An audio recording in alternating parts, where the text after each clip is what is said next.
Hürmetli vatandaş, bugünkü leksiyalarımızı başlayımız. Leksiyada Sılgacı Rozi.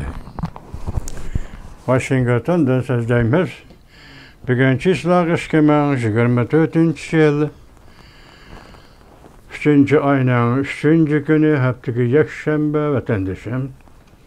Sizler ötkende degendek, tünügünde 2 günden bir oda sözlep gelgendek.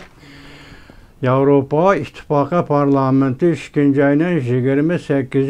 günü Beijing can tikip, talaş tatış kılıvatkan, can tikip, qoğdavatkan 2 mesele doğrusu da yukarıda köyden dehşetli karar ilan kıldı vatandaşlar. Neme dedi? Cungu, Tayvan herkes bir-biriga bükmürallık qilgan emas, yoki bir-biriga mansub bo'lgan emas. Bu Cunguning jon tomiri bu gap degan gap. Avrupa İttifakı ana shunday qildi. Endi keyin arliqda biz sizlarga Ukraina to'g'risi so'zildik. Ukraina to'g'risi oxiri Fransiya, Parijda 20 necha davlat, Avrupa davlat yig'in ochdi. Mesela Ukraynaga yardım berish masalasi. Hatta şöyle Fransa'nın prezidenti Macron asker çıkarışımız mümkün dedi. Şunda gepler bolup öttü. Şunun keyinki vaziyetinin taraqqiyatı neme? Bugün sizlerge şunu tapşırımız. Yani Allah sizlerge söz degendi mesela Ukrayna meselesi de bir günü pul tasdiqlaymiz, bir günü pul tasdiqlamaymiz, yardım berişimiz şu çekici yetip geldi degen Germaniya mı? Bu qatim Washington'u ziyaret qilib Germaniyaning vaziri Scholz yani Ukraynaga yordam berishni qaror qildi. Anda Angliya davlat mudofaa amaldori nima dedi? Biz 2024-yili Ukrayna meselesida yana burunqiday xatolik o'tkazmaylik dedi. Hozir qaraganda Ukrayna meselesi bo'yicha g'arb dunyosi bir tartib, bir prinsip, bir vaqt içe kirib keldi vatandaş. Bakma, bir tertip, bir prinsip, bir vaqt içe kirib keldi. Mesela alaylıya bugün endi Rusya armiyası pistirme qo'shtirdi. Yani yoshurun hücum qo'shtirdi. Fransa'nın asker çıkarış layihasi oshkorlandi. Yani Ukraynaga asker evetiş layihasi oshkorlandi. Mavzuli xabar 2. ayının 15. günü Fenbiyet Doğrubeti ilan kılın. Haber mındak başlandı. 2024 yıl 3. ayının 2. günü Rusya ve Ukrayna vuruşu 738. günüge kadem koydu. Rusya matbuatı MASH'nın haberiga asaslanganda Ukrayna armiyası tünügün Angliyaning Buran belgilik raketasını ve Amerika'nın 160 MAD belgilik raketasını qo'shlab işletip Krimiya ko'rigiga hücum qildi. Bu katta gap qo'y vatandaş. İki taraflı iki devlet, kudretlik devletler Angliya, Amerika Qo'shma Shtatlar, yani ularning harbiy qurollari raketa. Ukrayna bu raketaga ega bo'lib, bu raketani qo'llanib Krimiya ko'rigiga hücum qildi degan gap. Bu ham Rossiyaning jon tomiriga yoki urush qilayotgan Rossiyaning jon tomiriga chaqildi degan gap. Bu Tunenko, Lugansk, Donetsk, Zaporoj rayonlar emas. Hozir bu yerda olqib chiqib 2014-yili 3. oyda 3. ayının 18. günüde Rusya Federasyası Krimiyaga hücum qilib, Krimiyani besib olgan edi. Bugun Ukrayna Krimiya ko'rigiga hücum qildi. Yana kelib bu hüjumga ishlatgan raketa Amerikaning raketasi, Angliyaning raketasi. Növbetki hükümde çın turduğan bolsak deydi haber yazdı Ukrayna. Tahminen muşu yıl içinde bu köyrük ne? Sıkıp taşlaydı. Demek muşu köyrük orada elivitildi degen gap. Gerçi o ahırlışı da Ukrayna galba kılıdı digeldikten direkt beğenmişim o. Biroq Krimiya Rossiyaning qo'lidan ketganligidan iborat mushundaq bishoratni berishi mumkin vatandosh. Krimiya harbiy yordam jihatini aytganda Chexiya boshlamchiligida raketa setib olish plani ilgarilashga erishdi. Kelgusi bir necha hafta ichida Ukrainaga 100 ming poydan ortiq raketa yo'llanadi. Chexiya davlat mudofaa ministri mundaq ko'rsatdi. Chexiya boshlamchi bo'lib, ko'p davlat qatnashgan 800 ming dona raketa setib olish plani ilgarilashga erishdi. 800 ming dona raketa. Bu setip eliş degenge bu devletlerden mi setip alıdığandır? Belki bu tarafı bana ma'lum.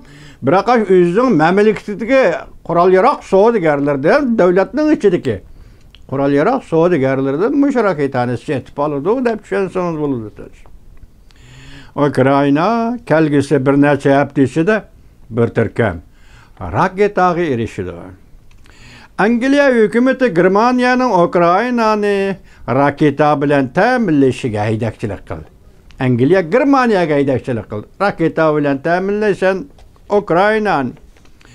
Angliya Ukrainaga texmi ko'p raketa yordam beradigan bo'ldi. Demak, qaror qildi Angliya. Texmi ko'p raketa beradigan bo'ldi Ukrainaga. Bulgariya 100 dona odamsiz aeroplan bilan yordam beradigan bo'ldi. Vah. Germaniya Angliyaga qo'shimcha qilib Ukrainaga yordam, raketa yordam beradigan bo'ldi. Endi kelar yili Fransiyaga, endi kelar yili emas, mush yilmi? Endi kelayli Fransiyaga. Fransiya bu yil yozda Ukrainaga 100 dona Delayer DT-46 belgilik hujumchi 100 dona odamsiz aeroplan yordam qiladigan bo'ldi. Yuqorida Bulgariyaning 100 dona odamsiz aeroplan, endilikda Fransiyaning 100 dona odamsiz aeroplan. Boshqa yordamlarni qo'yib turaylik, mushning o'zi 200 dona aeroplan. Qayerga hujum qiladi, tasavvur qiling vatandosh. Fransiya davlat mudofaa ministri jami 2000 dona odamsiz aeroplan setib olib, Ukraina qurolli qismlarining ehtiyojini qondirdigan bo'ldi. Men hozir 200 deb ajablandim, shundaqmi? Hozir Fransiya 2000 dona harbiy raketa setib olib, Ukraina qismlarining ehtiyojini qamdaydigan bo'ldi. Ukraina prezidenti Zelenskiy Gollandiya vaziri bilan uzun muddatlik bexatarlik kelishimi imzolab, bu kelishimning birinchi qismida yoki shu kelishimning tarkibiy qismi sifatida Gollandiya 2024-yil Ukraina 200 million yevro yordam qildigan bo'ldi.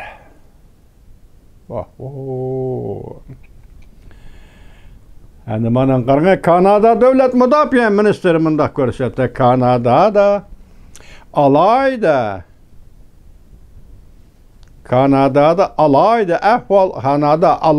ahvol ostida Ukrainaga harbiy qism o'rinlashtirdi. Endi bu raketa bilan yordam berishdan meg'irish bo'ldi bu vatandosh, ko'rdingizmi? Kanada Ukrainaga harbiy qism o'rinlashtirdi. Yani biri Dünya Gazetining xabardor kishilarning so'zlarini naql keltirib bildirishdi. Fransiya dal hozir uning askariy qismlarining va boshqa askariy qismlarning Ukrainaga kirishiga ruxsat qildi. Yordam degan manda qiladi vatandosh. Yordam degan manda qildi. G'arb dunyosi yakka davlatlar altida, NATO birligida emas, NATO tashkiloti ichida emas, yakka davlatlar birligida Ukrainaga askariy qism avatish asta mumkinlikka aylanishga boshladi. Demak, Ukrainaga hujum qildi Rossiya. Ukrainaning atrofida necha davlat qator turdi. Hozir askar chiqardigan bo'ldi Ukrainaga yordamga.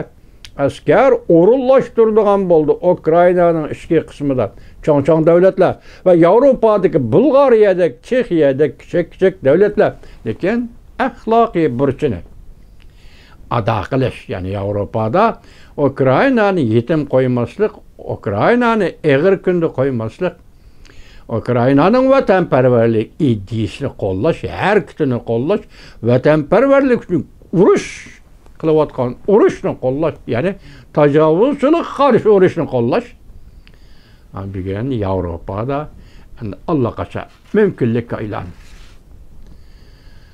Bu hal qilg'ish gap bo'ldi-ku vatandoshim. Mening diqqat qiladiganim endi bu ish Rossiya Jungo munosabatiga qanday ta'sir ko'rsatadi? Chunki Rossiyaga yordam berman deb yoki oshkor yoki xufiyona Jungo va'da bergan bo'lsa-mu yordam berolmaydi degan gap.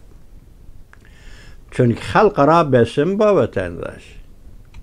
Yaqin dedik-ku, tunagan 3 cho'ng bankasi, Yezgilik bankasi, Qurilish bankasi, Savdo sanoat bankasi Rossiyaga yo'llab berdigan yo'lni kesib tashladi dedi. Embargo qilishdan qo'rqib kesib tashladi. Rossiya buni qanday inkos qaytardiganligi oldimizda dedik-ku. Demak, yordam berolmaydi Jungo, yordam berolmaydi Rossiyaga. Shunga Ukrainadagi bu harakat, bu planliq harakat, masalan, Yevropa davlatlarining Ukrainaga yordam berishi Jungoga, Rossiyaga munosabati qanday ta'sir ko'rsatish bilan birga urushning kelgusi taraqqiyotiga yoki yaqinda oyoqlashish va yoki davomlashishdan iborat taraqqiyotiga ta'sir ko'rsatdi. Mana 3 davlatning raketasi bugun Krimiya ko'rigiga etildi, tashlandi degan gap o'tadi. Bu Ukraina Rossiya urush maydonining ahvoli bugun sizlarga yetkazilgan vaziyat. Yana birisi hozir Hindiston xili yuraklik bo'lib qoldi. Hindiston qaranglar. Jungoning Karachiga, Pokistonning Karachi shahriga boradigan parxodini yo'l to'sib oldi. Yadro qurollari va raketaga munosabatli uskunalar qachilangan harbiy parxod portda to'silib qoldi. Mavzuli xabar 3-oyning 3-kuni Amerika ovozidan Xitoy tili programmasi e'lon qildi. Xabar mundaq boshlandi. Washington, Hindiston amaldori shanba kuni 3-oyning 2-kuni mundaq ko'rsatdi. Mingmay. Hindistonning Mingmay shahri Navashina porti bexatarlik amaldorlari Jungoning Pokiston Karachiga ketayotgan yuk parxodini to'sib oldi va uni tutib qoldi ham tekshirdi. Bu parxod Pokistonga yordam yadro qurollari dedingizmi? Mana bugun bu ochiq aytilgan gap yadro qurollari va yadro qurollariga munosabatli uskunalar, raketa qurollari va raketaga munosabatli uskunalar ham armiya ham ommaviy ishlatadigan bu parxod shu uskunalarni besib Karachiga kelayotgan vaqtda Hindiston dengiz armiyasi to'sib qoldi deydi. Buning ichida chertyoj, plan, hatta nait o'lchamlik, standarti bek o'lchamlik, bek dalligiga. Ani stanok, ko'rdingizmi? Qirg'ichi stanok. Stanok bor degan gap raketa yasadi. Yana boshqa harbiy qurollarni yasadi degan gap. Demak, hozir parxodning nomi Ammi parxod. Amaliyotda harbiy qurol yaroq bo'lib yadro qurollarining uskunalarini qochilab Pokistonning Karachi portiga ketayotganda Hindiston armiyasi, yoki Hindiston armiyasi emas, portidagi, Navasha portidagi bexatarlik xodimlari parxodni qo'llab qoldi. Men buni bir nochilik deyman vatandoshlar. Hindiston bundan so'ng nochilik qilolmaydi dedi. Tarixdan bir ko'rib keldik, nochilik qilolmadi. Hozir Hindiston mushu kungacha bo'ldi, to'liq shunchalik u davlatlarning qo'ldan keldigini shu, masalan, Dalay Lamaga musofirlar lageri qurib berdi. Bu qaltis gap vatandosh. Mening deganim hamda Amerika hozirgacha ko'ngil bo'lib keldi Dalay Lamaning ishlariga. Hindistonning siyosiy jihatdan ishga gap qilmaydi. Mana shu gap mening Qosog'imdagi g'omni ko'rmoqchi bo'lsanglar, Amerika siyosiy jihatda Dalay Lama gap qildi. Dalay Lama de Hatta Dalai Lama Tibet'nin Hindistan bilenki boğan çigiraları ve Cunguğu münasebetlik çigira çatakları aladak. Arana çal degendek müşündak raylığı içe. Amerika hava armiyası verip harbiy manevra elip badi. Nemişki Hindistan yüreklik gep kılmaydı desem bugün bir Cunguğunun bir harbiy parxotunu, yani harbiy ammi qo'sh ishlatadigan parxotni to'sib qilib tekshirdi deganda Hindistonga jon kirib qoldimi nima deb o'yladim vatandosh.